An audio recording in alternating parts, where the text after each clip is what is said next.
যাকে দূর থেকে ভালো লাগে তার খুব কাছে না আসাই ভালো। কারণ যখন কাউকে আমাদের দূর থেকে খুব ভালো লাগে তখন তাকে আমরা আর মানুষ বলে ভাবি না। তখন ভাবি সে স্বপ্নের কোনো কিছু, সে অন্য জগতের কেউ, তার সব কিছু পারফেক্ট। কিন্তু যখন আমরা সেই মানুষটার কাছে আসি তখন তো আমরা বুঝতে পারি যে না, সেও একজন মানুষ, তারও কিছু খারাপ দিক আছে। তখন আমার তার প্রতি সেই ভালো লাগাটা কমতে থাকে। তবে এখানেও একটা ব্যাপার আছে, যদি সেই মানুষটাকে কাছ থেকে চেনা যায়, তারপরেও তার খারাপ দিকগুলোকে দেখার পরেও তোমার তার প্রতি সেই ভালো লাগা থেকে থাকে, তাহলে সেটা হলো রেসপেক্ট। আর রেসপেক্ট থেকে আসে ভালোবাসা। চিৎকার করে নিজেকে কখনো নির্দোষ প্রমাণ করা যায় না, মাঝে মাঝে চুপ থাকতে হয়।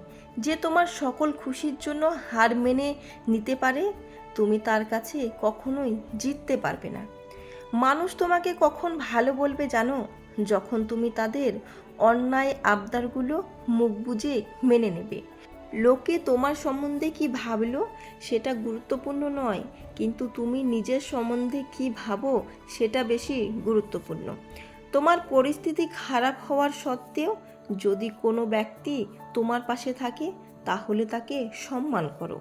সব সময় লবণের মতো চরিত্র বানাও, যাতে কেউ বেশি ব্যবহার না করতে পারে আর না কেউ তোমাকে ছাড়া থাকতে পারে।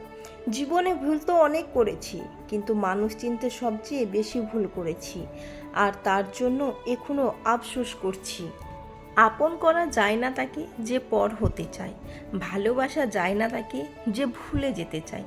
ভালোবাসা তো সবাই দেখায়, কিন্তু সত্যি কে কাকে ভালোবাসে তা সময় এলে বোঝা যায়। পৃথিবীতে সব কিছু মেনে নেওয়া গেলেও আপন মানুষের বিশ্বাসঘাতকতা কখনো মেনে নেওয়া যায় না। অতিরিক্ত কাউকে বিশ্বাস করো না, অতিরিক্ত কাউকে ভালোবেসো না, অতিরিক্ত কারোর প্রতি আশা রেখো না, কারণ এই অতিরিক্ত কোনো কিছুই ভালো না। কারণ এই অতিরিক্ত শব্দটি একদিন তোমায় অতিরিক্ত কষ্ট দেবে। আয়না হচ্ছে আমাদের প্রকৃতি বন্ধু, যার সামনে হাসলেও হাসে, কাঁদলেও কাঁদে, কিন্তু আঘাত করলে আঘাত করে না, বরং নিজেই ভেঙে যায়। চোখ কাঁদলে সবাই দেখে, কিন্তু মন কাঁদলে কেউ দেখে না। কাঁচ ভাঙার শব্দ হয়, কিন্তু মন ভাঙার কোনো শব্দ হয় না। অন্যের চরিত্র তারাই বিচার করে যাদের নিজের চরিত্রে ঠিক থাকে না। অতিরিক্ত বিশ্বাস আর আস্থা একটা মানুষকে একা করে দেয়। একটা কথা কি জানো তো, সব কিছুই বদলে যায় সময়ের সাথে।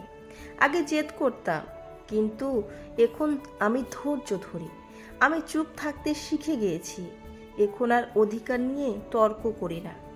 কাউকে নিজের চেয়ে বেশি ভালোবাসতে যাবেন না, কারণ ভালোবাসা এমন একটা জিনিস যা বেশি পেলে মানুষ অবহেলা করে।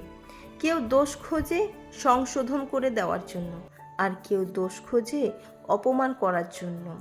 কিছু ভুল যেমন মানুষকে শিখতে সাহায্য করে, তেমনি কিছু আঘাত মানুষকে বদলাতে সাহায্য করে।